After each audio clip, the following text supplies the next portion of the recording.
rhythm.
Monk on the beat.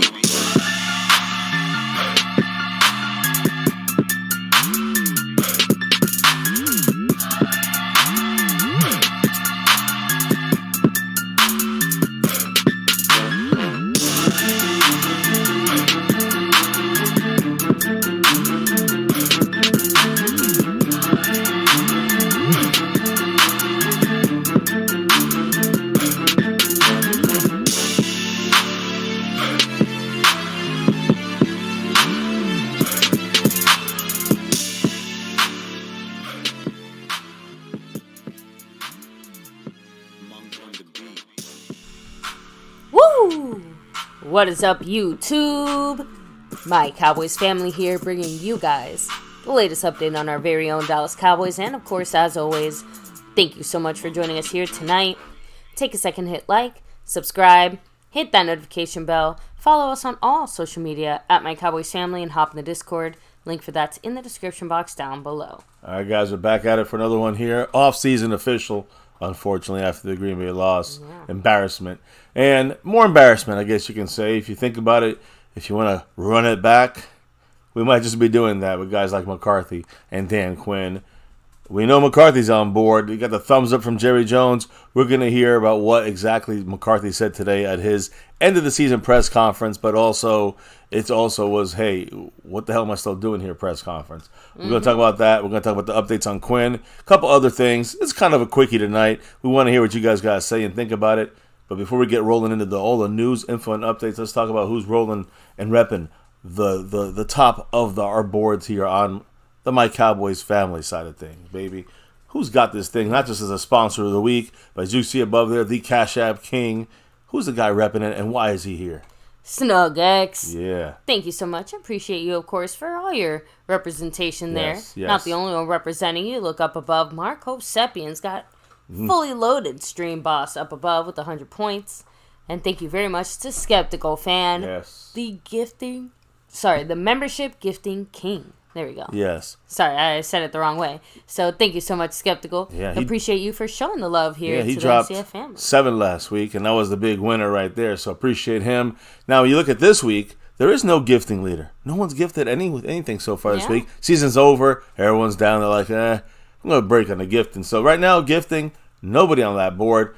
When it comes to the Cash App side of things, the same thing. Nobody on the gifting board currently on this week's stream. So right now, there's 2 kind of prizes open still, you can say, for the end of the week representation. For next week's, 2 titles. But there is, of course, a current leader on the overall board trying to take that sponsor of the week spot.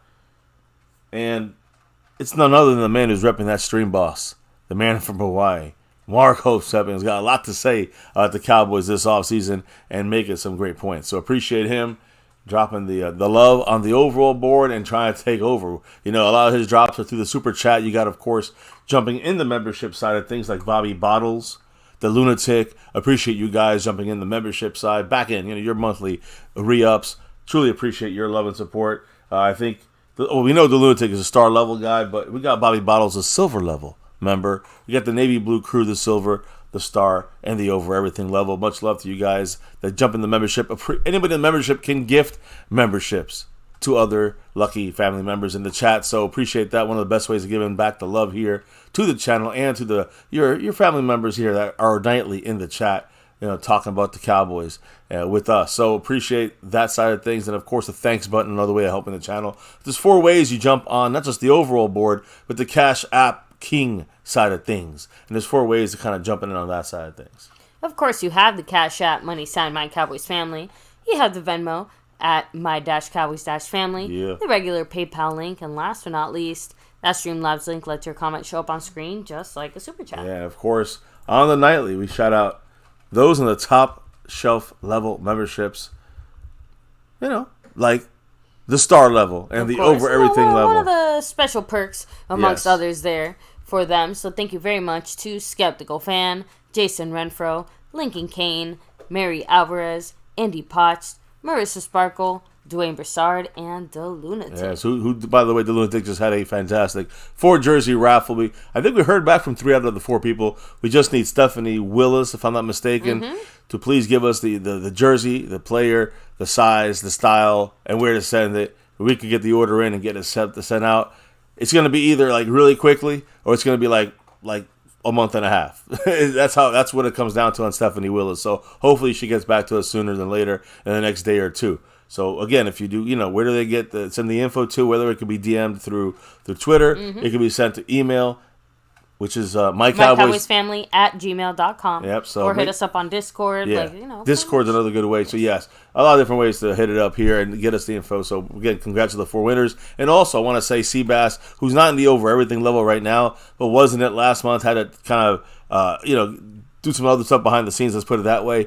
Well, whenever he's ready to roll, we got to set up something so he can jump on here and give his 2 cents on how, his thoughts on our Cowboys as the over everything. He was in the over everything level membership last month. So again, he had a medical problem with the ear. Hopefully that's all good to go, and just let us know when's going to be a good time here in the next whenever you're ready to go, bro. So appreciate Seabass as well on there. So baby, now that we did all the intros and the commercial breaks and all that. Who's in the house tonight ready to talk about some Cowboy football coaches, mainly our coaching staff today. Who's in the house? A lot of us have quite a bit to say there. Who's in the house? The Dana Berry Sports, what's up, much love. The man himself, C. Bass, hello and hi. Rolando Rodriguez all the way from South Texas. We have Bruce got the Toxic Juice in the house representing Thomas Garrett, the Superior Garrett, much love. Spoony Dog, what's up? Let me see. Fuego bringing the heat. Jason Renfro. Hello and hi. Thanks for being here. We have, let me see. Leaside Harold. Look at that. Hello and hi. He's happy. Freedom first was not first today, but always first in freedom. Eastside's happy. His team is, of course, in the grade 8, I guess you can say. Congrats to those Texans. I did want to say, by the way, also, you're talking about, like Seabass. He would have, if you're in the over everything level membership or the star level membership, we have a monthly raffle going down. Probably it was going to be this weekend, but might have to be next weekend. We'll see. Either way, star level member raffle, star level membership monthly jersey raffle. That's what's going to be coming down the pipeline. Next to the next week and a half or so. Yes. So if you want to get in there, you have a chance to get up in there. And hey, you never know, you get a chance. In the over everything level, you get 2 bonus. You get basically 2 raffle entries on the monthly on this, and all the star level members, they get 1. So hey, over everything does have its perks. Star level has its perks. Top shelf membership. Appreciate you guys. I wanted to shout that out in case there was interest to upgrade or get into those higher levels. So anyways, let's continue. I guess the shout outs. Anybody else? Kenzie Bands, Scott Johnson, Rhonda's Lovely Sparks. Hey, the listening and working grind, right? I know all about that. Thank you so much, Rhonda. We have, let me see, Bruce got the Toxic Juice, just in case I didn't shout you out. Extra shout out there. Yeah. And by the way, there's a couple of extra new emojis you guys might want to check out there and drop of, since McCarthy's back in town, right, as our head coach and not fired, which was the expectation. We got some clowny to add some circus to that, along with him dancing around doing the Mike McCarthy dance. That's what he's going to bring to the team, I guess, this year. Who knows? Anyways, I guess I'll get us started here. Yeah, let's do it. And we'll get rolling on here with the NFL news of things. Yeah, the Cowboy adjacent things now. Yeah. So, again, the Colts today, I would say the Colts, Indianapolis, the city of Indianapolis, is going to be hosting once again the NFL Scouting Combine in 2025. That's they got themselves a 1-year deal extension. So, yeah, 2024, 2025 will be in Indianapolis, where they will have the NFL Draft Combine there. Just a little, kind of little procedural news there on that side of things. Now, what about the Eagles? We know about our coach. He's staying. But the Eagles owner, Jeffrey Lurie, scheduled to have a meeting with Nick Sirianni, head coach currently they're still hanging on as the head coach for the Eagles at the NovaCare complex tomorrow. Again, this is going to be similar to what we had today. It's going to be the Nick Sirianni end of the season exit interview. Or he pulls a Jerry, decides to keep him. Well, that's what I'm trying to say. It's the end of the season exit interview. Is that going to be, hey, you're going to stay on another year, or is that going to be, hey, you're gone, you're fired, it's kind of deal? We'll have to wait and see, right? What the Eagles do. They follow suit and keep their guy. It felt like they were both waiting. Like the Eagles were waiting to see if the Cowboys were going to keep McCarthy. Cowboys were waiting to see if they were going to keep Nick Sirianni. Well, we're keeping McCarthy. We'll see if they keep their guy, just to maybe keep them in the running on things. It feels like NFC East is what keeping these coaches are for, and just battling for the East. That's it. It feels like that. Anyways, one of the guys who I was really hoping would be an option for the Cowboys if we went away from Mike McCarthy, which of course we know from yesterday. Today was official. He had his press conference. But I was hoping that we'd be able to bring in a guy that would be able to take over right now and be able to, a legendary coach that can take over a team with a lot of talent without needing to rebuild and put in a couple pieces, put his magic together, and, hey, make a run in the next 2-3 years. I was hoping Bill Belichick... He's not trying to build something all the way from the ground up. Yeah, he wants something at least somewhat established that needs adjusting or tweaking or something. It seems like that's what he would want, and maybe more control than the Cowboys would give him. Either way, we know no Belichick coming here. McCarthy's staying in Dallas. But former Patriots coach Bill Belichick is having a second interview with the Atlanta Falcons. So it looks like they're really making a run for him. So that's a building. That's a rebuild situation there. So Arthur Blank met with Bill Belichick in a one-on-one meeting this past week. The things are ramping up with them. See if the Falcons are trying to lock in Belichick as their head coach, for the next couple of years. But this all comes. So think about this. This second interview came a day after the Cowboys announced they're going to stick with McCarthy. If that wasn't the case, I wonder if Belichick would be taking this interview with Atlanta, or would it be in Dallas, talking to Jerry Jones, if this wasn't the case, and us keeping Mike McCarthy. I don't know. We'll have to wait and see. We also talked to another guy, Harbaugh. Looks like he's going to be getting that LA Charger deal as the head coach there. But what about Mike Vrabel? Well, he also finished his interview today with the LA Chargers. So it looks like Vrabel and Harbaugh fighting for that, along with others, right? Quinn, one of them as well, fighting for that Charger head coaching opening that's currently available. So when you look at things in this way right now, and you're looking at, the Cowboys, let's kind of focus now on Dallas and things. First and foremost, Jerry Jones is going to be extremely, extremely happy once again. Jerry Jones always is happy. In the end, as long as his stadium, his things are getting used, he's happy. You know why? Because the 2026 World Cup final officially is going to be held at AT&T Stadium in Dallas. Now, I do want to highlight, back when we did our AT&T Stadium tour and went to Dallas with the kids and everything like that, our tour guide actually mentioned it as a little behind-the-scenes info. So if you guys had seen MCF streams around that time and stuff like that, you already knew this. Yeah. Now it's just officially announced. Yeah. This is official here. Official now that the Cowboys are going to be holding the World Cup final right there in AT&T Stadium on that field, which, again, Cowboys always made more sense. The stadium, the location, the venue, made more sense than New York City or L.A. because AT&T Stadium is an indoor stadium, seats over 100,000 people. It has an airport 15 minutes away. It's good for pretty much most time zones to figure in there. So more details are expected to come out next month about this World Cup final. But we kind of knew this was happening if you were listening to our tour there at the AT&T Stadium tour that we had there with what was it, Bob, Bill? I don't know. Anyways, point is Jerry Jones happy man. Now, also happy are the networks, right? The ESPNs and the NFL networks. You know why? Especially ESPN. Boy, they really went all out. Dancing to the sport puppet strings in certain ways. Well, they went all out. They went all out on Cowboy hate, basically, and displaying the fact that we're out the playoffs. So they made sure that they full coverages on the Cowboys' embarrassing loss to the Packers. First Take, 1.5 million viewers this week. That was on Monday. That was the most ever for First Take. Nah.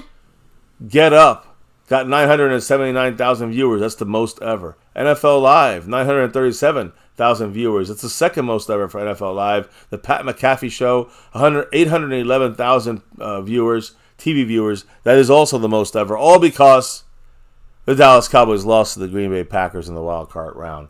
That's what they make their money on, the clicks, the views. It's on the star. It's on our demise or our success. As long as they have us in their mouth, they're making their money, and it shows. Even when we lost in this embarrassing way to the Packers, they're making their money, though. ESPNs and NFL networks and all their fucking TV shows. So there you go. They're dancing on our grave.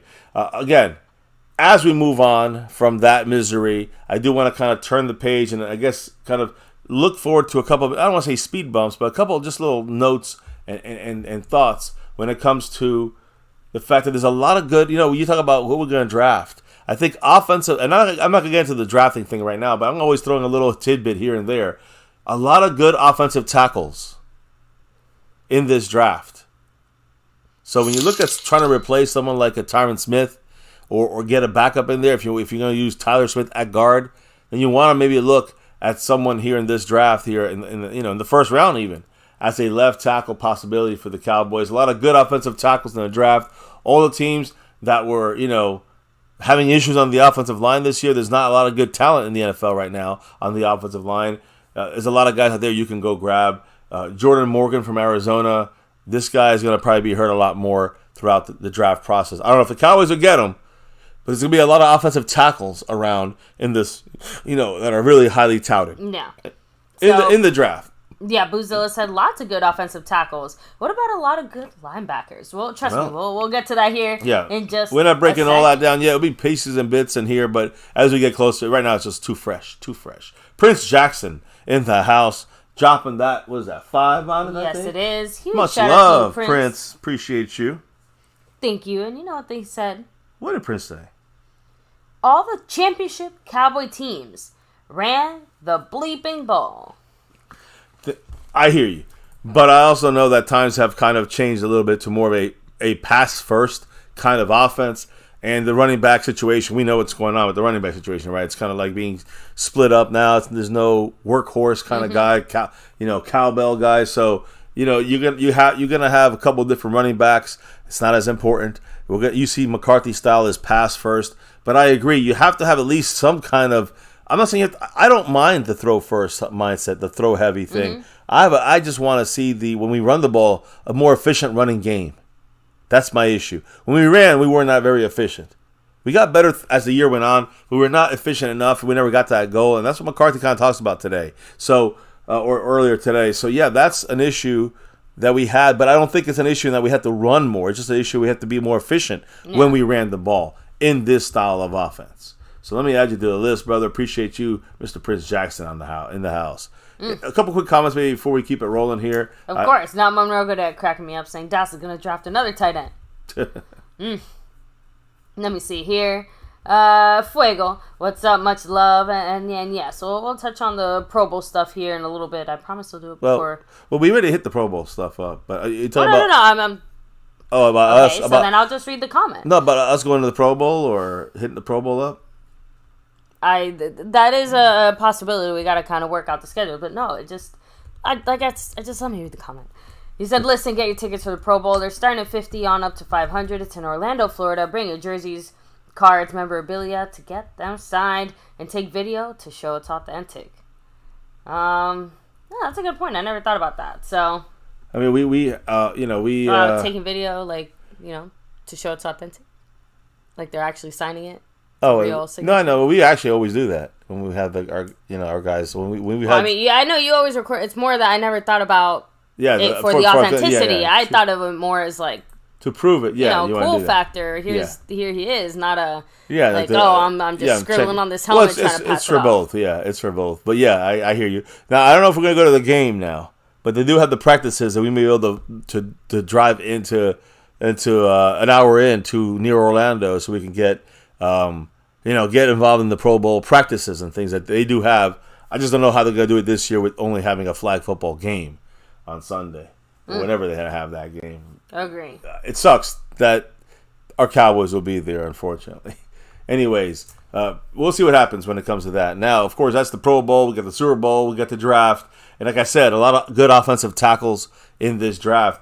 What about salary cap? Real quick, we always probably touch a little bit on salary cap as these deals get closer to have to get done in the offseason. I'm not going to sit here and deep dive on all this stuff now and talk your ears off about it. But I do want to say something when it comes to one of our guys kind of fell asleep in this game here against the Packers in the first half for sure. CeeDee Lamb, all right? CeeDee Lamb, as far as salary cap space, the Cowboys don't really need the cap space from Dak Prescott to get a CeeDee Lamb extension.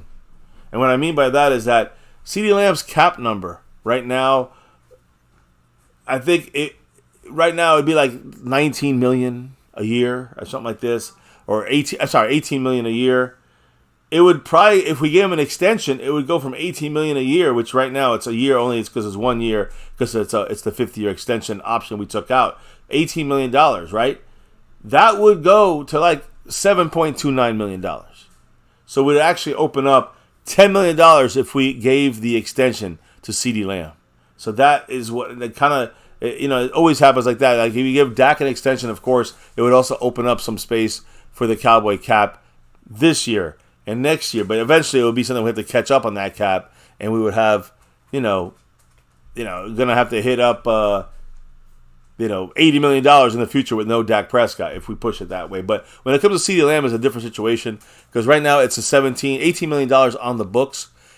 And if we give him an extension, it would go to like $7.5 million on the books because you always push the money kind of forward. So we actually open up space if we sign CeeDee Lamb to an extension, not actually take up cap space for this season. In a similar way that obviously extending Dak on his contract would do something obviously very similar. Yeah, so I mean, a lot of people are saying CeeDee Lamb's going to get like $30 million, right? So if you get $30 million with a signing bonus and all that stuff, his 2024 base salary can drop to like $1.19 million if the Cowboys wanted it to be. And, it would probably give the Cowboys, overall, when you look at it, probably give the Cowboys about $10.5, almost $11 million of 2024 cap relief if we were to give him the expected contract that he's going to get. So, again, we're going to probably have more room when we sign CeeDee Lamb, at least for the right now. Remember, one of those things about keeping McCarthy means we're going to keep Dak. And if we're going to keep Dak, we're going to keep CeeDee.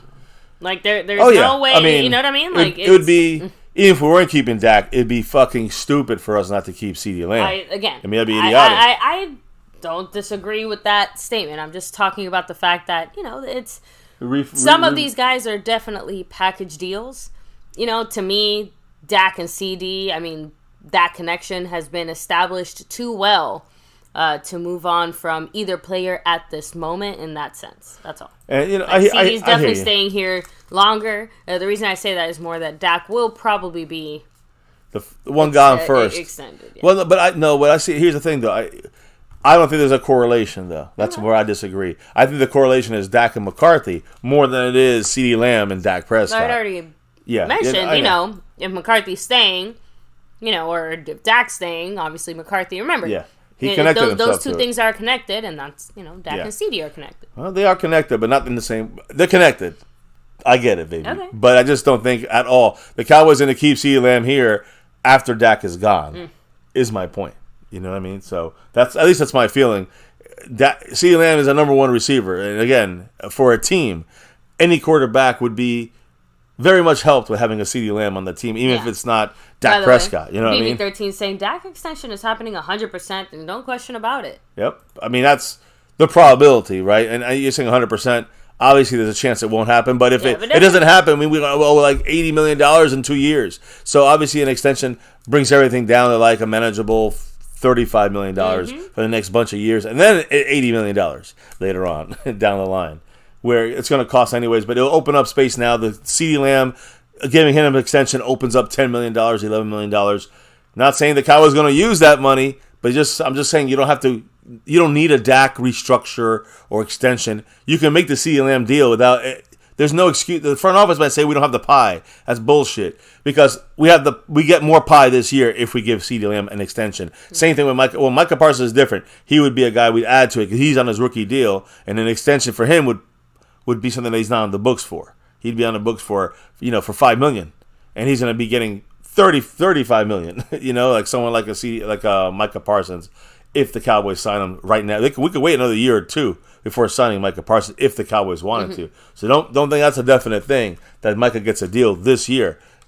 But CeeDee Lamb better get a deal, and if he does get a deal, it will save us $10 to $11 million on the cap for this season. I know it's $30 million a year, and it's going to be pushing out into the future. But that's just the deal. I want to just throw that out there. Now let's switch it up, because that's just some speculation. Let's talk about some non-speculation when it comes to our defensive coach, Dan Quinn. All right, let me just explain a couple of things here. Cowboys defensive coordinator Dan Quinn scheduled today and did do an interview with the Washington Commanders and the Seattle Seahawks through Zoom. And then tomorrow it will be the Chargers as well, LA Chargers through Zoom. They will be interviewing all three teams will be interviewing Dan Quinn on this. All right. And again, Quinn already interviewed Wednesday with the Panthers and the Titans. That's done. So he's knocking all these out here. He's got 5. He'll be done by Friday on all 5 of these visits, or you can say visual. Interviews. Yeah, but the virtual interviews.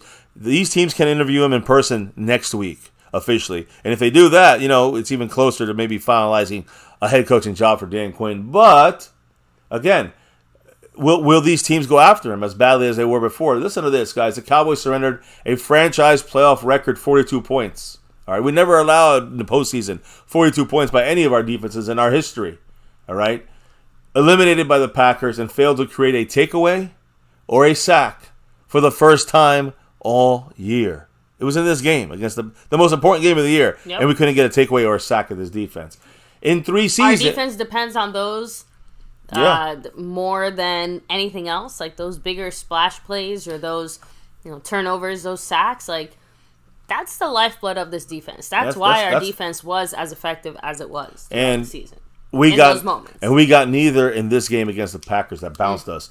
But I will say, in 3 years overall, and we talked about the regression every year with Dan Quinn, but in 3 years, Dan Quinn's defense leads the NFL in takeaways, defensive touchdowns, and points off turnovers. When you don't get any of those things in a playoff game, and you've been doing that, that's what you're known for with Dan Quinn's defense. It's a big failure right there, and a big L for us in this game. Now, I also want to say one last thing about this Packer game. Did you know that the Dallas Cowboys totally, through Dan Quinn, we changed our entire defensive coverage scheme for the Packer game? And I'm going to say this, guys, because it happened basically it didn't happen like for the last couple of weeks. We didn't get kind of moved into it. We just kind of did it in a week and switched over these coverage schemes. Dan Quinn, by substantially changing the coverage approach by the Cowboys against the Packers, and you saw it on the field, blown coverages, guys wide open, middle of the field wide open. Because of these changes and the coverage approach from Dan Quinn, that's the explanation to the miscommunication, the issues we had in the secondary communicating. That left Green Bay Packer receivers wide open. And I don't know why Dan Quinn switched it up at this last moment. He's getting too cute. He fucked up there. I also think, like I said before, guys, a lot of the run-stopping issues, we have dime defense. That's nickel is 5. Dime is 6 defensive backs. We're talking about corners and safeties. When we're looking at 12 personnel on offense, which means 2 tight ends and a running back, which means they usually run out of that. We are light. They're heavy. And they kept doing it. Why did we do that 70% of the time? Because the Cowboys front office never got in here, never signed, sealed, and delivered anyone after LVE when it comes to a run-stopping, dominant, or I say not even dominant, but just a solid run-stopping inside linebacker. LV was the only one. He was out. We used Damone Clark and Marquise Bell as stopgaps, and they worked out very well. But they're not going to handle the rigors of a run game interior over and over and over again, especially one like the Packers, who was one of their better sides of things. So the Cowboys, again, unfortunately, front office wise, they're not bringing in the right guys. I was pushing for Bobby Wagner for the last 2 years, and you know who else was pushing for him? Dan Quinn. The front office said, no, that's $5 million a year. It's too much.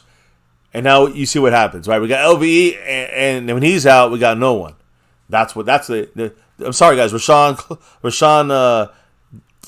Evans and Malik Jefferson and any other guys. It takes me a minute to remember his last name too. So any of those guys, even Darius Leonard, these guys, we kind of take a look at him and he was going to go to the Eagles no matter what. All these guys were just like the backup plan for Dan Quinn. He was not giving the guys he really wanted to work with. But again, to make his scheme work, you need those kind of guys in the scheme. We didn't have enough of those guys for this last game. 70%, dime defense against a Packer offense that was running 12 and 13 personnel. We just got ran out the building. We got crushed. Bad defensive scheme by Dan Quinn. So and again, the change is kind of the last second change is what led, I think, to more miscommunication and coverage when you look at that side of things. Yeah. And after all of that is done, guys, after yesterday it was announced that Mike McCarthy is going to stay as the head coach.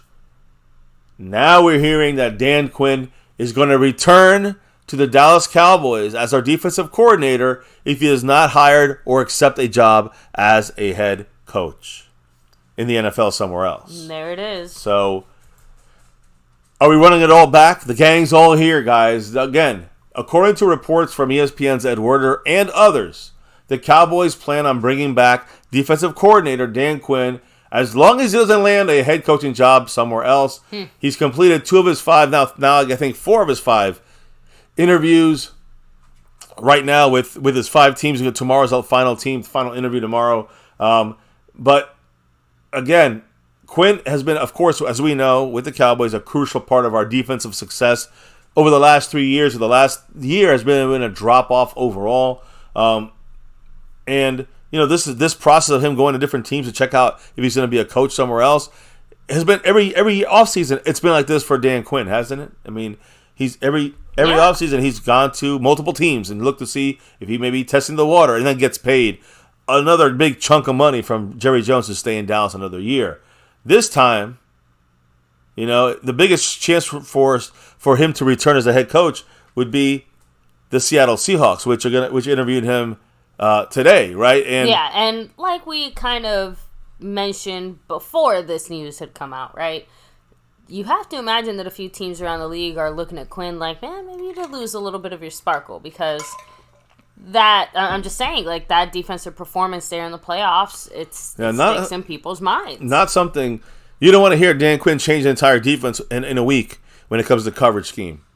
And look how it came out. Like, the miscommunication was bad. We didn't have enough guys to stop the run. It was a complete failure on defense. But the bigger thing is, Seattle is a place where he has the most success in his history over the Falcons and over us.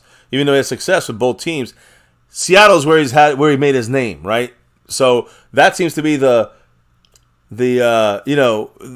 best chance for him to probably land as a head coach there. So a lot of people are rooting for that in Dallas.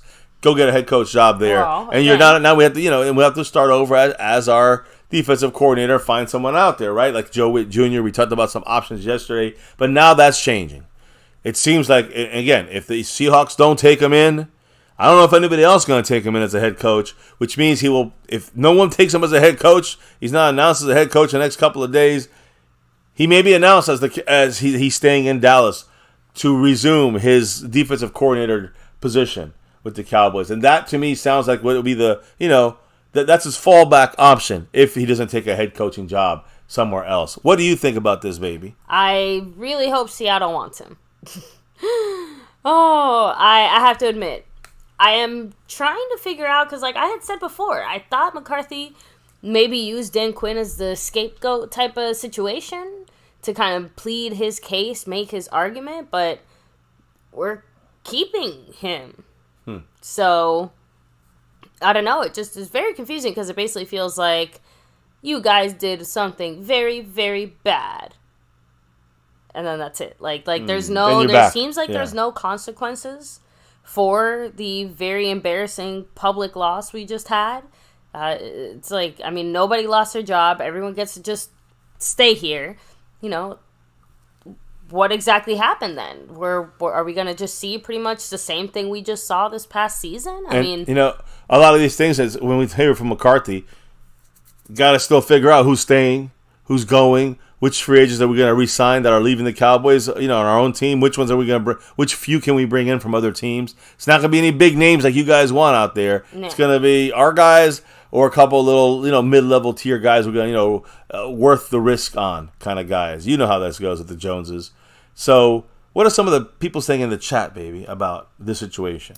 Let me see. Fuego said, man, honestly, I feel like we gave up on that Green Bay game. Like, it's fucking rigged. I just want to make something clear. First and foremost, there ain't no rig. I don't care who says it. I don't care how friendly we are.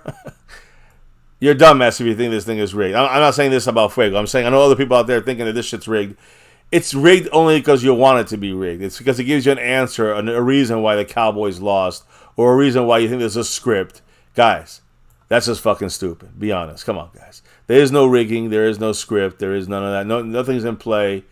It's just mismanagement by the Cowboy front office and the coaches and the players. I just wanted to clear that up. No, of course. So, Dallas Cover 92 said, McCarthy got on his knees and Quinn is next to get on his knees. I mean, that's, like I said, it is just a little bit baffling to me. I really want to see who it is that's going to have to, at some point, fall on their sword. I'm going to guess we're looking at, you know, maybe Schottenheimer gets blamed. Like, you get what I'm trying to say? Like, who gets fired? Somewhere has to get the chop. Not the axe. So, you know, and right now, I guess it doesn't look like it's either one of these two guys. No, so I guess Dan Quinn and Quinn, you live to see another day. Dan Quinn asterisk. Dan Quinn gets his job back. He don't get fired. He leaves or he gets his job back in Dallas. That's what it looks like for him. He leaves for a head coaching job. Let me see.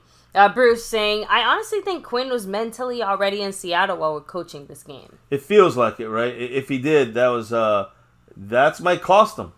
Because if for some reason Seattle has second thoughts or doubts, which may be happening, and again, the Cowboys are making this clear that they would definitely take him back. I don't know if they would say that without having an insight maybe on, you know, maybe Quinn is not being sought after as hard there in Seattle. Who knows? I don't know. But, yeah, I mean, you know, I hear what you guys are saying. Yeah, so Matt Batten, what's up? BB13 saying, the only rigging is the media pressure, adding expectations to Dallas and scheduling primetime games, getting everyone's best shot. Well, I wouldn't say that's rigging. I would say that's called media making their money on the star. Yeah, well, of course they're going to promote their, you know, the prettiest bell at the ball, so to speak. They would, listen, we heard Chris Collinsworth?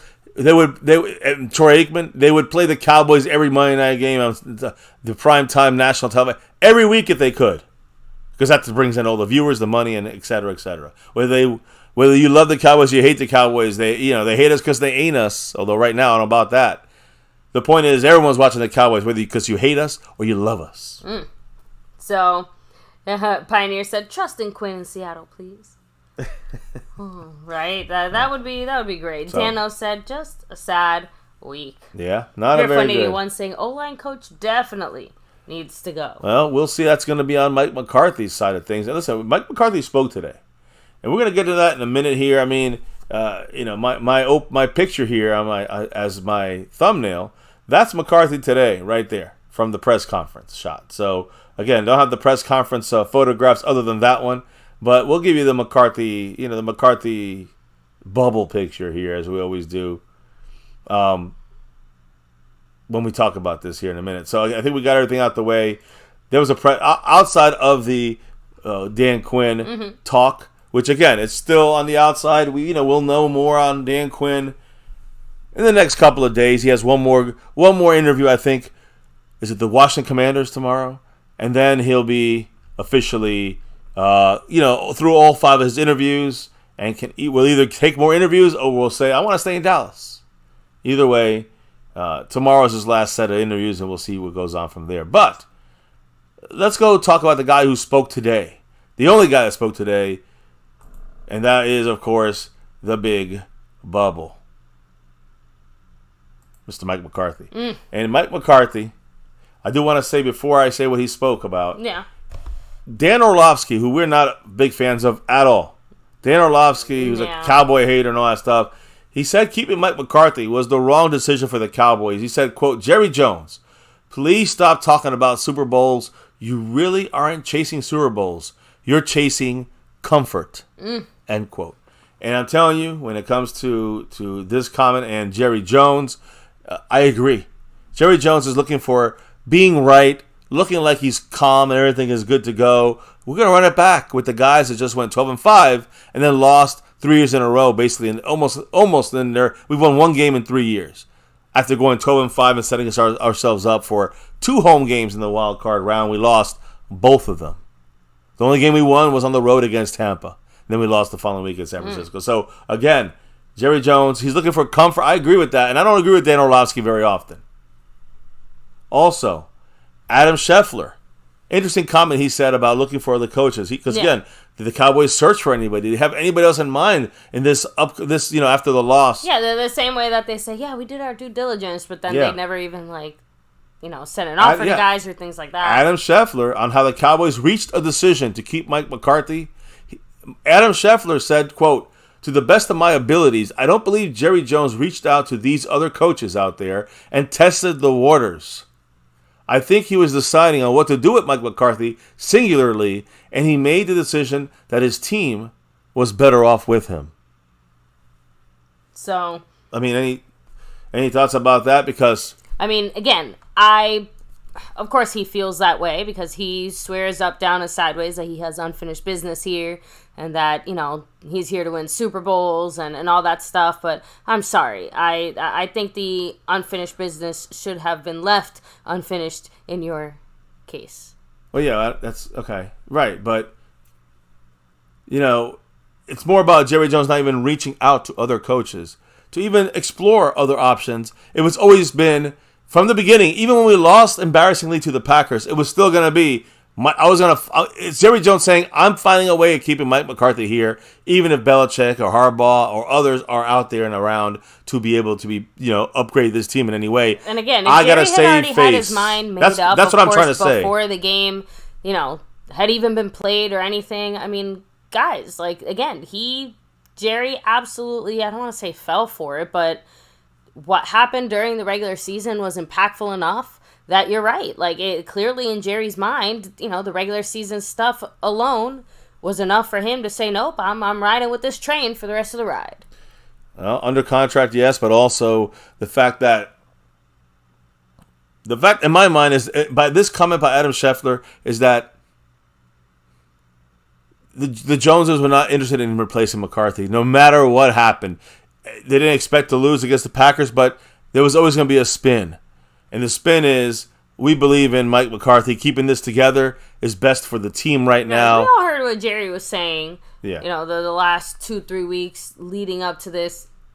You can say whatever you want. Maybe it's just Jerry with his usual kind of Jerryisms or hype or lying bullshit to the media.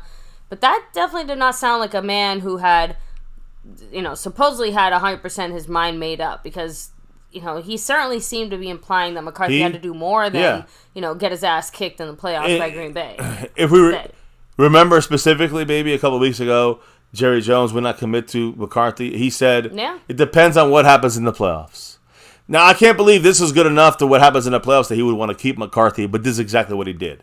So, a lot of criticism, whether Dan Orlovsky or Adam Scheffler, as far as not even reaching, the Cowboys even reach out to other coaches. So the plan was always to keep the big bubble Mike McCarthy here with the Cowboys. So McCarthy today, guys, had his end of the season press conference, which he always has, but today, of course, was met with a bigger kind of situation when it comes to him not being fired and staying with the Cowboys at least one more year to finish out his contract. McCarthy discussed today the road ahead. Not just what happened, but the road ahead for the Dallas Cowboys under McCarthy, right? So McCarthy stood before the media today, Thursday, this morning, for his end of the season press conference at the Cowboy headquarters there at the Star in Frisco. And I'm not going to go through every little tidbit of work. I'm not going to go through all 30 minutes. This is like a 30-minute long interview or press conference. Mm-hmm.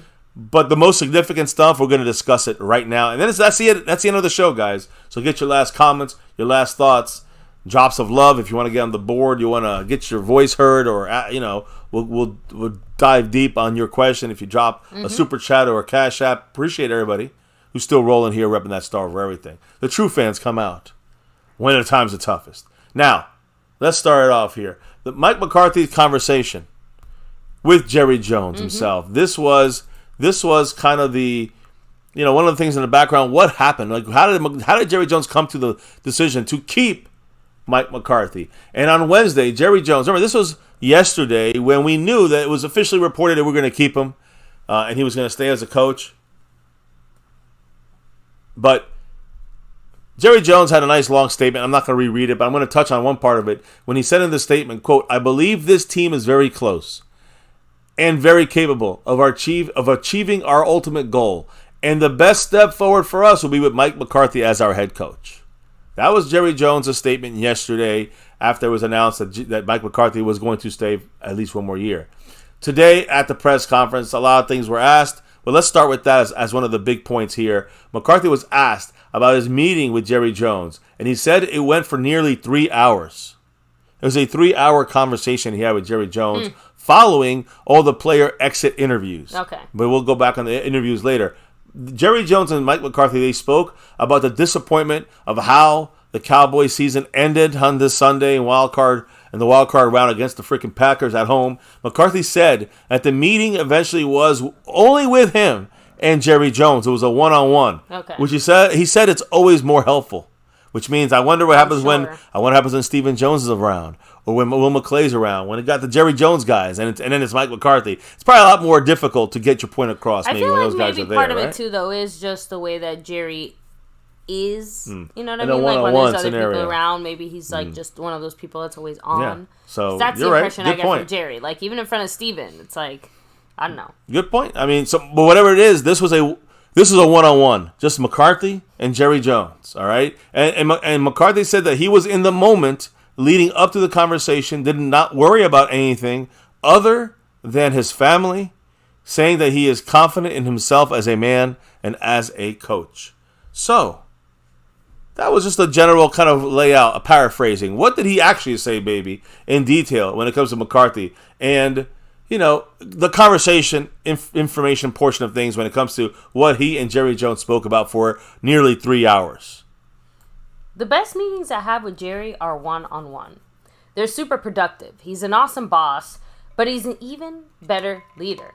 He asks all the hard, direct questions, which I love and appreciate, because you get a depth into conversation that go into different directions. There's always so much that comes out of it. We talked about everything. The right, the wrong, the indifferent, what we need to build off. I don't know if there's much we didn't talk about as far as topics that apply to the football operation. It's a conversation, a hard conversation, definitely throughout a number of points here. There are conversations that I personally always look forward to. I never walked out of a one-on-one with Jerry where I didn't think it was better than the one, that I was better one way or the other. I'm extremely confident in who I am. I can't say that enough. I'm confident in what we've done here. I have great confidence in what we're going and where we're going. And that's really how the meeting ended. We've got work to do. The job is not finished yet, and we both know that. And listen, so it was just more used car salesman McCarthy talk and Jerry Jones wanting the McCarthy talk back. I mean, yes. It was kind of like, I think to me, it was mutual wanting, one-on-one. How are we going to go from this to fix this for this final year? And what can what are the few things you can do to show me, give me a little confidence we're going to go the right direction here, Mike. And McCarthy laid it out like he usually does, and Jerry Jones ate it up because it saves face, and that's how we're here. That's how he got hired. That was the discussion that determined Mike McCarthy's future with the Cowboys. Now, again, this happened right after the exit interviews with the players and the coaches. Mike McCarthy spoke about the exit interviews with the players this week, which he said was on Monday and Tuesday. All right, those are the 2 days that the players were there, and the Cowboy staff, the coaching staff, were conducting the exit interviews for the players. On Monday, it was for the veterans. So the guys that were there for a while, and McCarthy kind of said, guys, that those Monday, exit interviews are the more in-depth conversations. McCarthy said it was, quote, with brutal honesty. So you talk about the veterans, the leaders, the captains of this team, talking about, some brutal honesty. Yeah, you're talking about the guys who failed this team a little bit more than the other guys. Let's be real. Because you do count on your veteran guys. But also, they're being brutal honesty. They're probably saying, listen, we needed to do is this, and this. Maybe some honesty towards McCarthy. And what he needed to maybe do a little better at as well. Who knows? I really hope so. I hope McCarthy took responsibility within the organization. Yeah. For his. Well, he failed, right? So these, again, I think the days that were following for that first Monday, the Tuesday, the Wednesday when he finished up, were for the middle year guys, the rookie players on the rookie contracts, and of course the pending free agents. So after the veterans on Monday, those are the other guys that kind of were getting their exit interviews from McCarthy on Tuesday and Wednesday. McCarthy said that the exit interviews blew him away because of the strength that the players showed with their emotions and ability to have honest conversations with him. So the camaraderie, the communication, at least behind the scenes, something that continued in these exit interviews, which is always good. We're gonna have him here. He hasn't lost the team. Yeah, he hasn't lost the team in that way. But I have an impression for that. I have a thought about that, and I'll get to that in a minute. But basically, McCarthy said that the process of when he will begin to decide which free agents he will bring back, we talked about it yesterday. Free agent wise, we got Tony Pollard, Stephon Gilmore, Dorrance Armstrong, Tyron Smith, Tyler Biotish, J-Ron Kearse, Jordan Lewis, Dante Fowler, Noah Igbagogany, Neville Gallimore, Jonathan Hankins, C.J. Goodwin, Chuma Edoga, Trent Sieg, Rico Dowdle, and Sean McEwen. These are 16 players hitting free agency right now, right? So, McCarthy was just like, listen, we will, we are right now, we're going to wait till the end of next week before we figure out which guys we're going to bring back to this team as far as pending free agents. All right? Okay. So, that's just that was kind of Mike McCarthy's little wrap up on players and why they're staying in here and all that good stuff. I do want to say one thing though, baby, because a lot of players were on social media.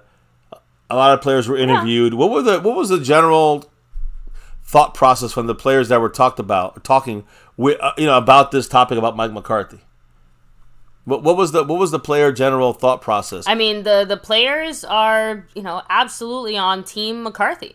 It doesn't seem like he has lost the locker room in that sense. When Dak said, you want to blame him, you're going to have to blame me too or whatever. Like, I think that is indicative of the type of energy that they have for McCarthy. So you have to imagine that also was a factor in the decision to keep Mike McCarthy, because again, this is what I mean by the stuff that happened in the regular season, unfortunately, is like coming home to roost now. The fact that McCarthy was able to get that brotherhood in this team probably saved his ass. You get what I'm trying to say? Like, I hear you. I directly correlated to that, just because, remember, one of the reasons that Jason Garrett finally got the boot was because outside of his mediocrity, he clearly had lost the locker room. Can I give you an aspect here? I've heard some people talk. It's not my only. I thought about this. Mm-hmm. It's not my own original, let's say 100% thought. Mm-hmm. But I've heard other newscasters, ESPN, other people say this. I've heard other content creators kind of saying this, and I caught a couple of these people. My thing is, do you think that the Garrett years? This is my thought process. This is nobody else's. But like the Garrett years, until the end, when he lost the locker room, why do you think the players were Team Garrett? Why do you think the players may be Team McCarthy? I think it's not just because he's a great coach and the camaraderie. I think it's because he allows them to get away with shit. He allowed, like Garrett did. Garrett allowed his guys to not get away with stuff, but he knew how to tend to the players' feelings, so to speak. Let's say, and by doing that, the players feel entitled, not entitled in a bad way, but empowered and entitled, and that they have some say. Mm-hmm. And then why would you want to get rid of a guy who's kind of helping your ways of things and keeping your job intact when he's not going to push any harder than that with Garrett, with McCarthy? I'm just saying, like, that's my only kind of, I know it's just a guess here. I'm not saying it's a definite. But, yes, of course they like him. But maybe they like him because, Tyron Smith didn't have to do any practice for, half the year. So I'm saying whether it's right or wrong or good handling, my point is they like McCarthy's style. Is that because of his style? Is that because he's lenient? So, I'm just throwing out an idea out there. That's all. I don't know so much. We just got our asses kicked at halftime, 27-7. How can everybody be so cool about following this guy back in and running it back after getting dismantled by the fucking 7th seed? That's my point. I'm sorry, I'm a little upset. But that's what I don't understand. How can a team... It's a valid point. A team of guys that just got their fucking asses ripped open by a 7th fucking shit seed who, again, been playing better every week, but we still have more talent overall. Supposedly you're a better team. Obviously not. So my point is, how can that happen? Get your ass ripped open, then say, I want Dan Quinn. I want Mike McCarthy back. Let's run it back. We're great. Like, that's what bothers me. That's where it says, I saw that with Garrett, but at least, what I'm saying? I don't know. I guess with Garrett, it was more like, every year was literally up and down, up and down. This guy, we got 3 years in a row, which is great. 12-5 record, all that good stuff, but never have him ready for the playoffs. Why are these guys, why the Dak Prescotts, why the J-Ron Curses, why is everybody who's saying, I love this guy, why is everybody saying that they love this guy running back and we just were down 27-7 at halftime? Why is it that we lose the game 48-32 and everyone's like, let's do it again? On the team. The camaraderie is great, the coaching is it works great. I understand that, that's cool. But that also gives me a little bit of worry for what this team's culture is. So listen, any Cowboy fan, any Cowboy player that don't like what I'm saying about this, change it then, motherfucker.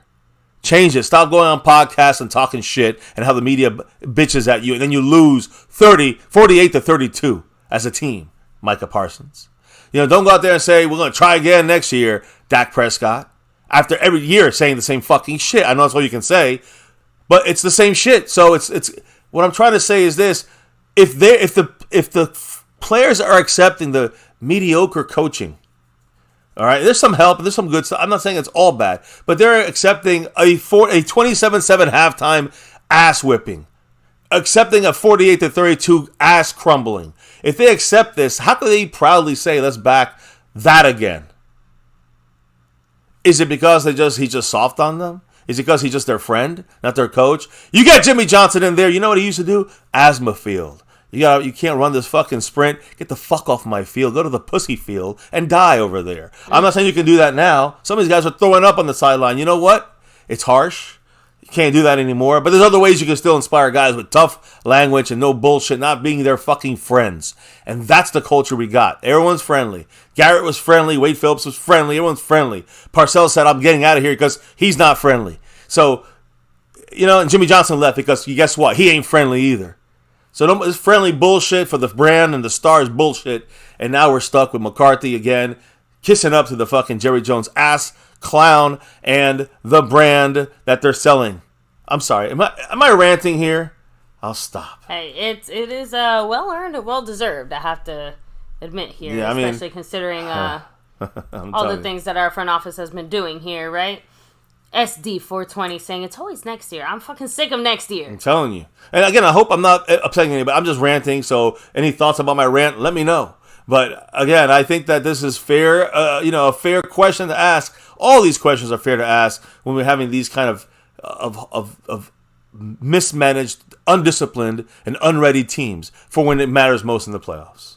Mike Aldana said the country club Dallas Cowboys. Feels like it. That's basically what it feels like. Like we're running like a weird adult daycare center. Bring back the fucking asthma feels. Let me see. Rhonda's Lovely Spark said, people are demanding to be treated better, and if management doesn't comply, they will lose good people.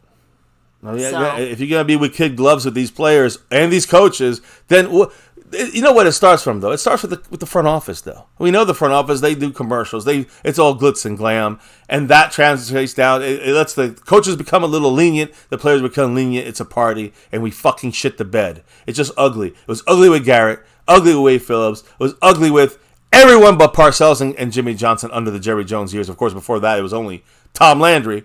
So 3 great coaches, and the rest are complete shit.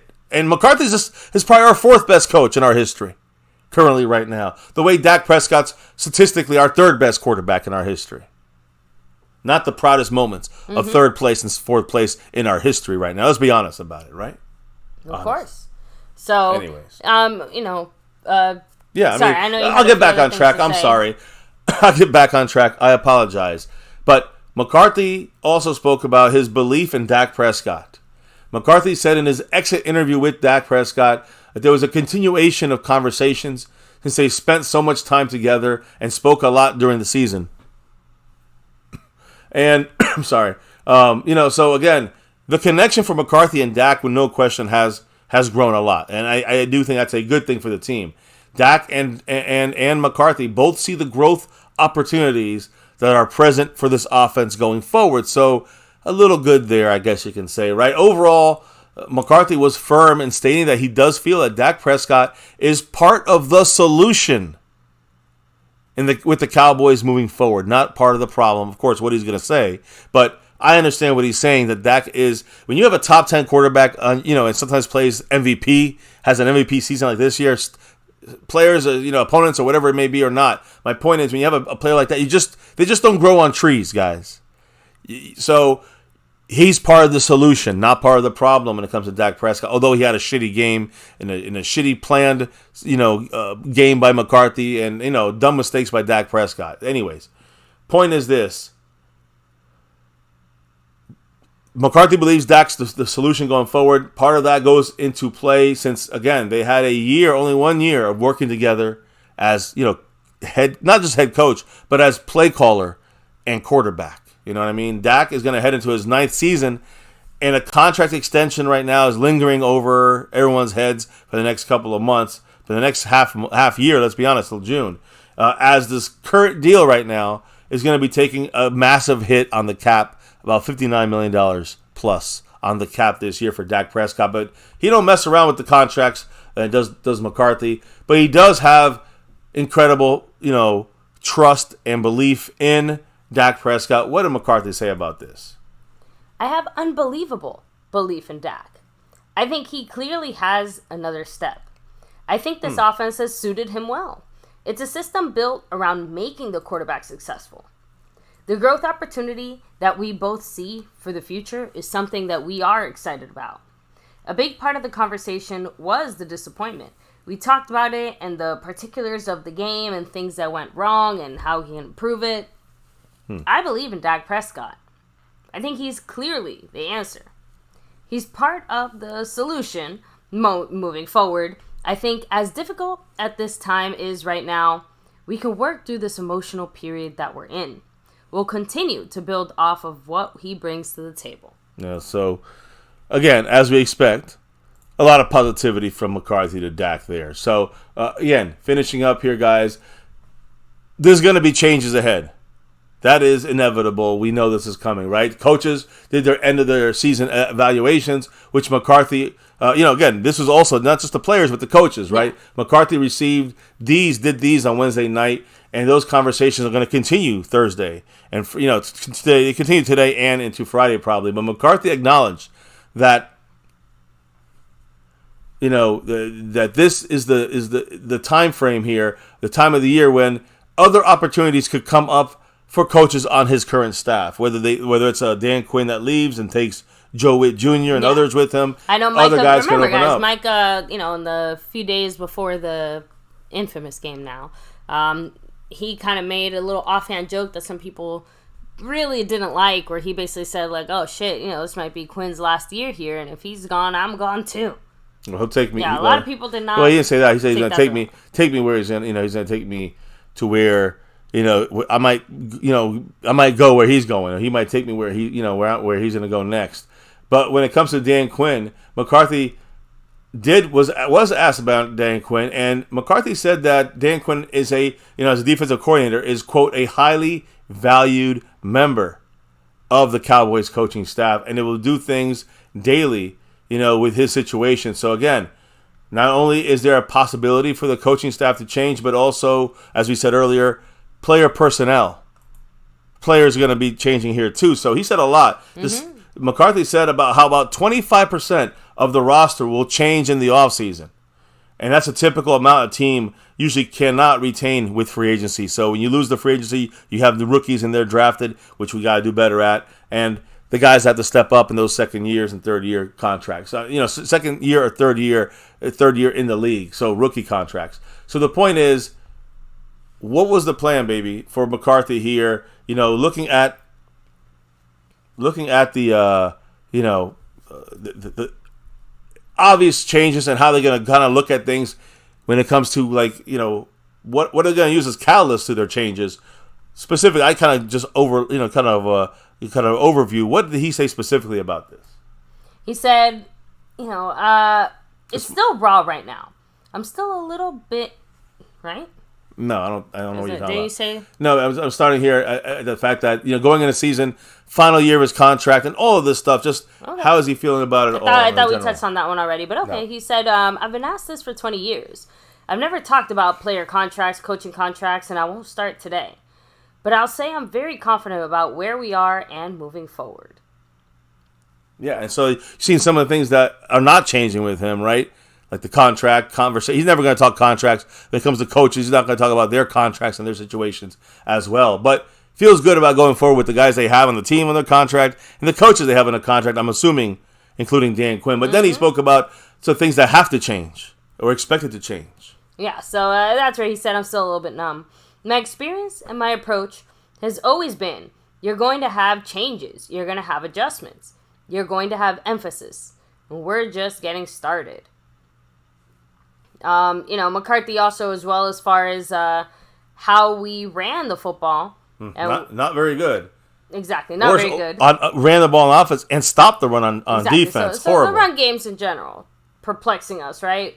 McCarthy said, we're not where we need to be in both of those areas. No shit, Sherlock there, Mr. McCarthy. So Dan Quinn and McCarthy better get better at getting better at running the ball efficiently on offense and stopping the run efficiently on defense. So, on top of that, McCarthy also said that he absolutely is going to look for the kind of quote-unquote common denominators as far as the losses from the Niners, the Bills, and the Packers, saying the negatives in those games were definitely at the forefront of what we need to be better at. All right. So, again, trying to learn from those games, right? Trying to learn from, those losses, right? Mm-hmm. And one of those losses, of course, was the Packers.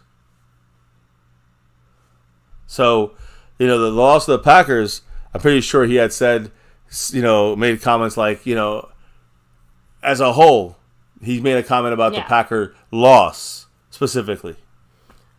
He said, you go through the whole regular season, you establish a standard of play, a standard of productivity and approach, all those things. One team played to their standard, and the other didn't. And unfortunately, we didn't. Yeah, So, yeah, what? Yeah, no, I was going to say that as you're seeing the way the season ended, I just wish it was more accurate there, but when you see the way that, the season has ended and how, there's growth. He talked about Dak and growth being there, and, they're both seeing the future growth opportunities in this current offense, only having 1 year together. As an entire organization, what is he saying about where we have to go here in the future and growing forward? I think you build a program and continue to grow from it. But the reality of it is, you have to go through the tough questions to make sure you have answers. The reality of it is, this team is going to change. We're going to have to change. It happens every year. Just start with your roster. 25% of our players will be different from what they were this year. Frankly, that's part of the disappointment, because I thought we had an unbelievable team. I love the way that these guys work, their connection and belief in one another. They're very coachable. When you kick them in the ass, they responded, and they love one another. I think that's important, the chemistry.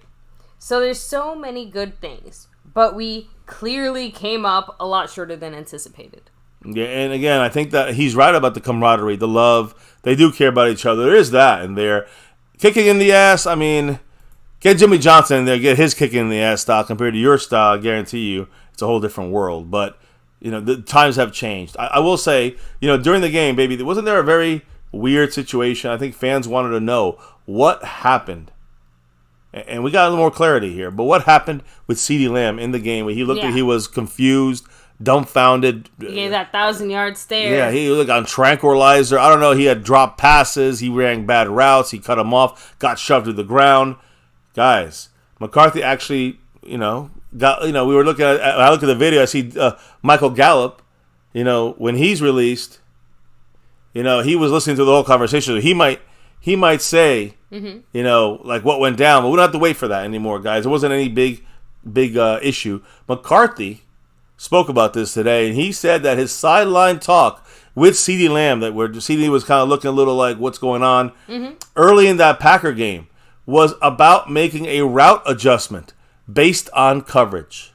Okay. So McCarthy clarified, say basically it's a route option discussion that they had about what's the best way to do things, and maybe it was a mistake by CeeDee Lamb. McCarthy wanted to discuss it. It wasn't like, CeeDee Lamb was basically just absorbing everything he was saying at that point there, right? According to McCarthy, he said that this team was mentally ready to play. He thought that they played too fast and they were crashing. They were chasing a lot of the big plays, trying to chase big plays to get back in the game.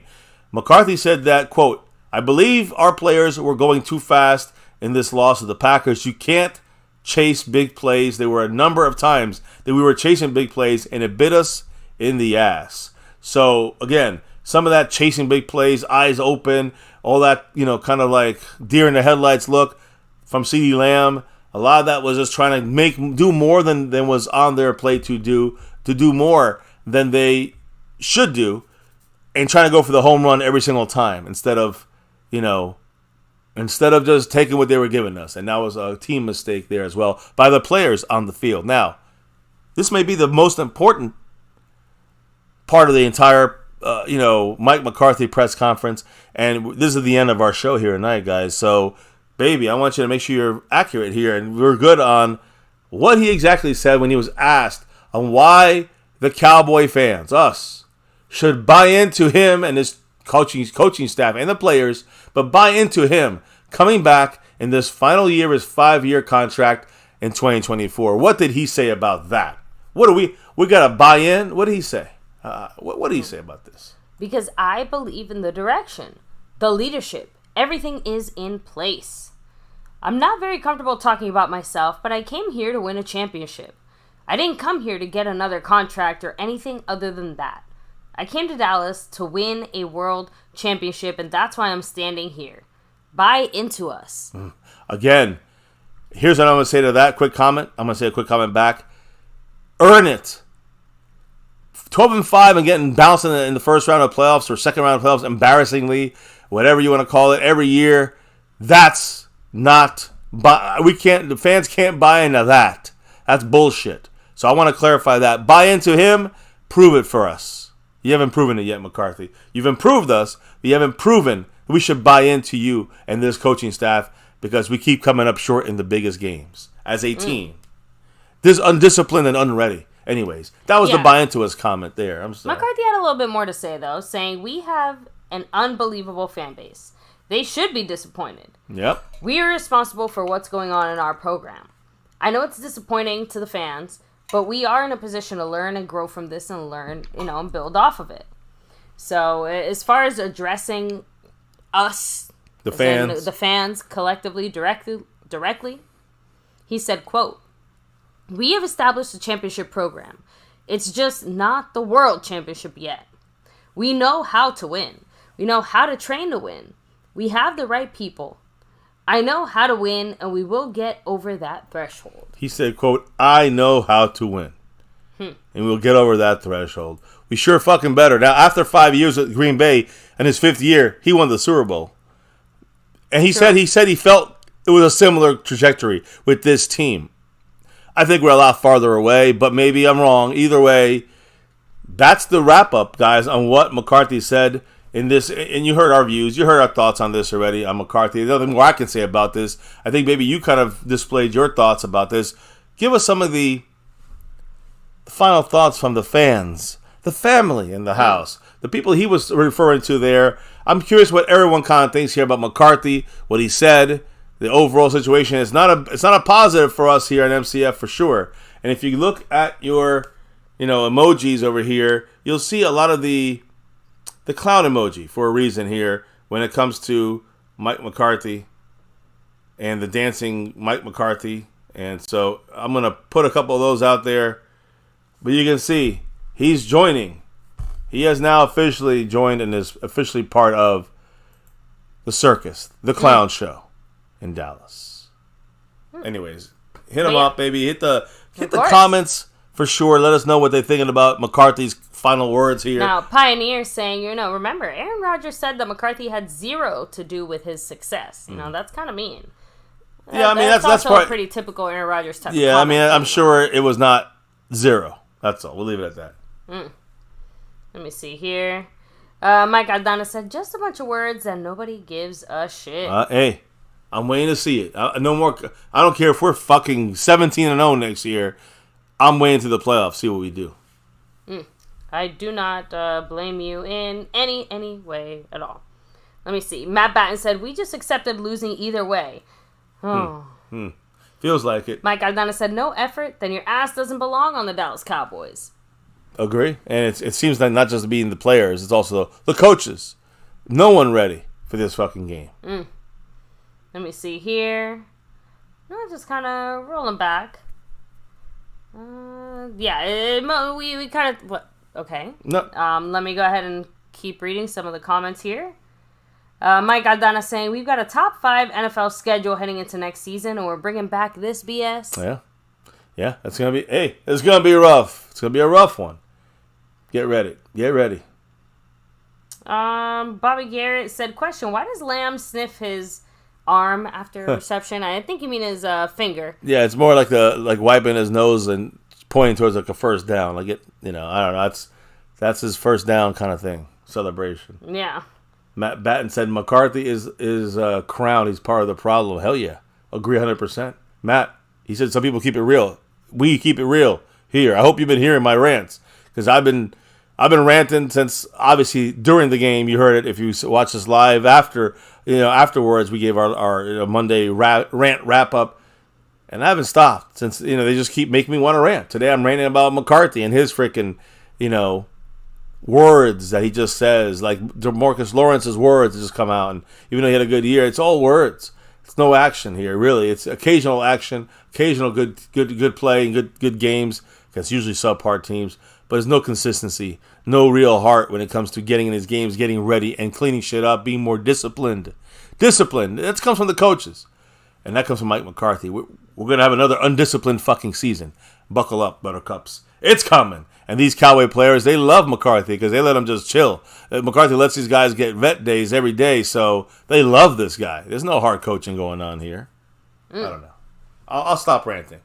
Finish up the last couple of comments, and let's give the shout-out. See Juan Carlos. He's in the house. Much love to him. One of our winners, by the way. Juan Carlos giving all the clown emojis there, which is McCarthy, Jerry, and Steven. Yeah, now they're all a trio now. It's a triad. So, let me see here. Pioneer said, we're all caught in a spiral of disgrace, and we're going to be down and more down for a minute. Yep. So, again, Feels like I said, that's the problem with the way that things happen for us too, because hey, had we had the 5th seed, just throwing that out there, our schedule would be looking very different right now. Instead, we got the 1st seed. We have a very tough schedule once again facing us for this upcoming 2024 season. It doesn't bother me. The Cowboys did it to themselves. The best chance was to get the 2nd seed and make something of it. We got the 2nd seed and embarrassed ourselves. So now we got to deal with a tougher schedule. Too bad.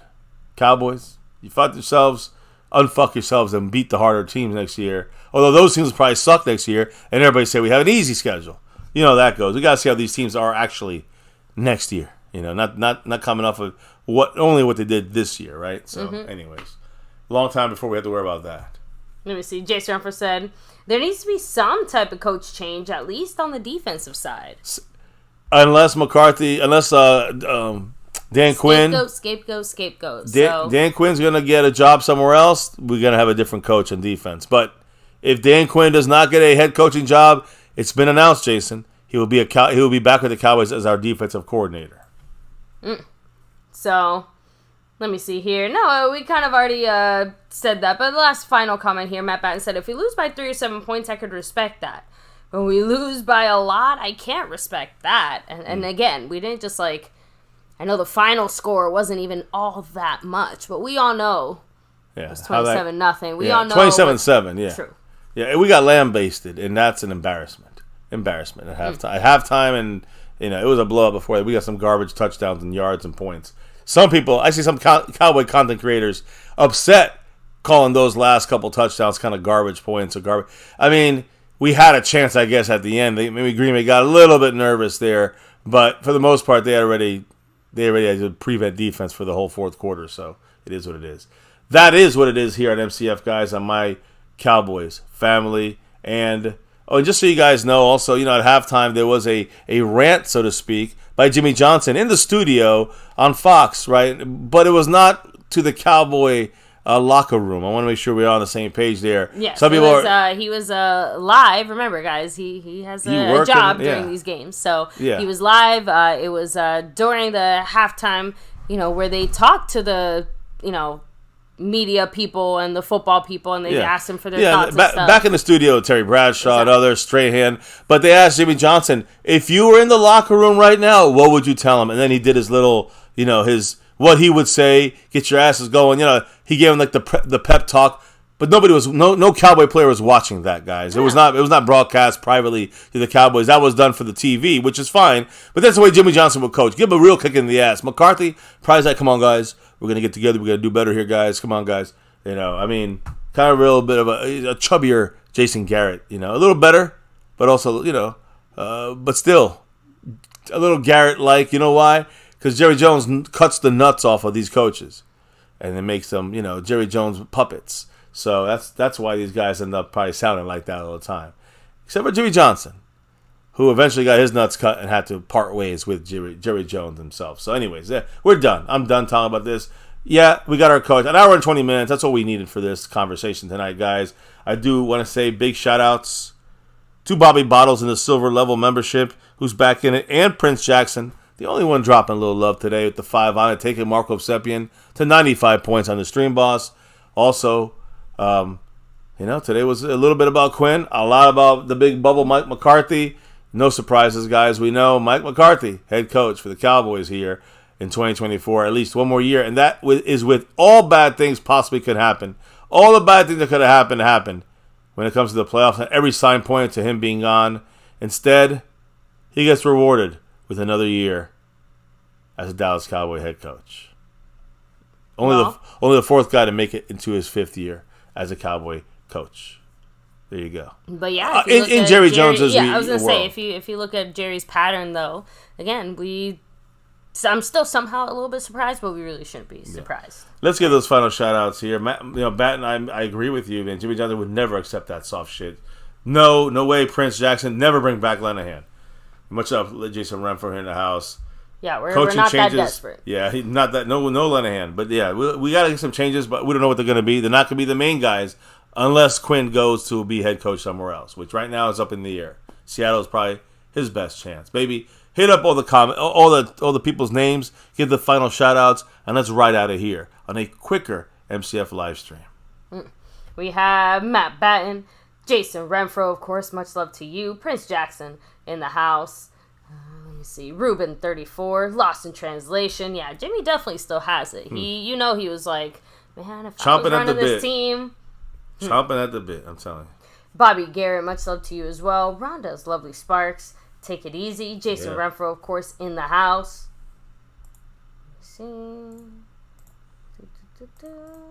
Juan Carlos, hello and hi, much love. Prince Jackson, thanks for dropping by.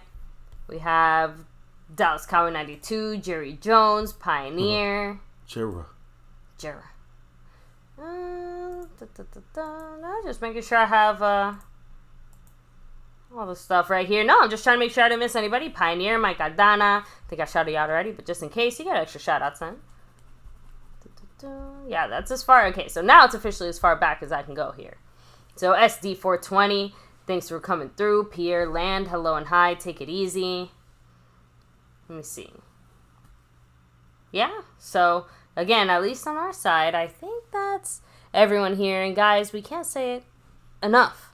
Thank you so much for chilling here, hanging with us. Take a second to hit like, subscribe, hit that notification bell, follow us anywhere and everywhere at MyCowboysFamily. Trying to think, did I miss anything? That's it. I think we got everything caught up there, other than the people that are repping the boards here, right? The people that are repping the overall board right now when it comes to the sponsor of the week and the Cash App King. Who's the lucky representation? The man, you know why he's here. That's right, Snug X. Thank you so much, Snug. Appreciate you, of course. And like Mr. MCF said, not just the Cash App King, but also the sponsor of the week right now. The gifting membership. The membership gifting king is the man staying skeptical, and for good reason for this Cowboy team. You guys stay skeptical. But he's dropped 7 gifted memberships last week. He's rolling as the king there right now. Appreciate you on that side of things. No gifted memberships this week and no Cash App drops this week. Man, Cowboy fans, season's over. I feel you guys. But we got some representation from the man Mark Hovsepian, who still is in the house, because he has 95 points on the Stream Boss. Currently sitting there with 95 points and currently trying to come on with that takeover as our sponsor of the week, because currently he is in first place on the overall board. Nobody in the Cash App, nobody in the gifted membership side of things. Easy board to take over. Start a little streak. Who knows? Right now, we're in what? Thursday? Again, tomorrow we're not going to be live, guys. So that's going to be, we're going to be back probably Saturday, and probably Sunday finishing up the week. So look for us over the weekend. But tomorrow, Fan Friday, we'll move the Fan Friday stuff to Super Saturday. The Super Saturday shout-outs for the top shelf memberships, including Silver, SAR, and over everything. So we'll do something like that. But it's probably going to be a lot of Tuesdays and Fridays coming up in the next 3 or 4 weeks of this month that we've got to probably, in a month's worth of time, we're going to have to probably, be off on those days unless there's major news. Yeah. Also, we got Little G's going to be playing some football now, some tackle football. So that might actually also stress some time here and there.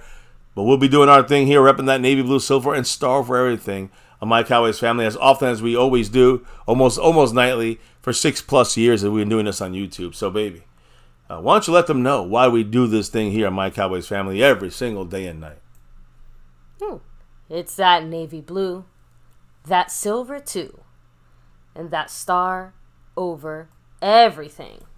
Win, lose, or draw, good, bad, or ugly here on this channel, no matter what happens. And it was ugly against the Packers in the playoffs. Here on MCF, we always rep that star over everything. On this channel, like I said, over 6.5 years, 7 seasons of doing reaction videos.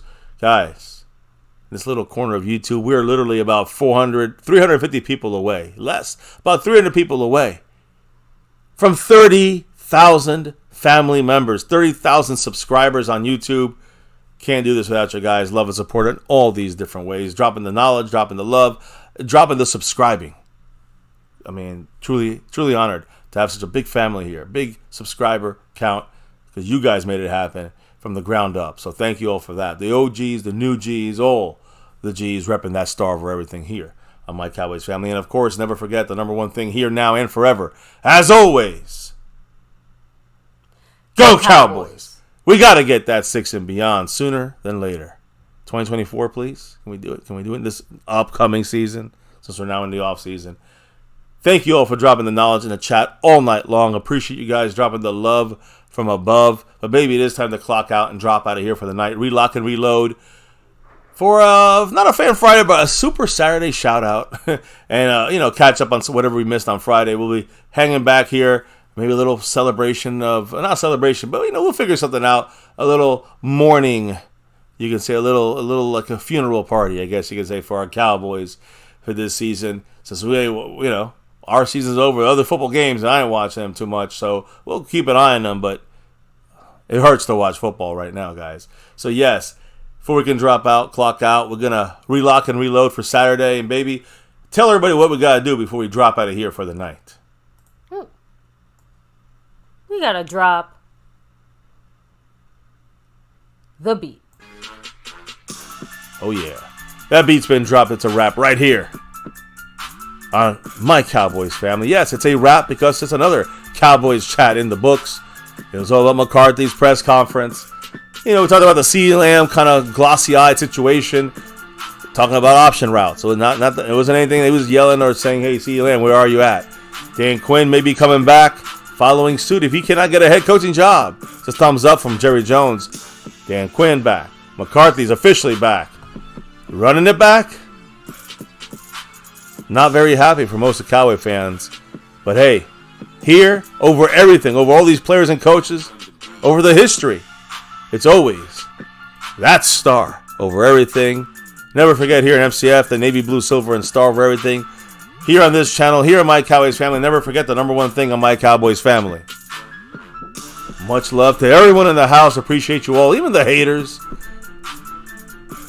Don't forget to hit the like button for the stream. Hit subscribe if you're new and keep growing the channel on the nightly. Guys, hit that notification bell to all videos so you know we're going live again on Saturday. And any videos dropped in between, you'll get notifications there on that as well. Follow us on X and Twitter and all social media at My Cowboys Family. Join the Discord for more updates and info. And of course, have a good Friday and weekend. It was a good rest of your night. We'll see you back here on Saturday. Much love to all, guys. Take care and never, ever forget, Go Cowboys!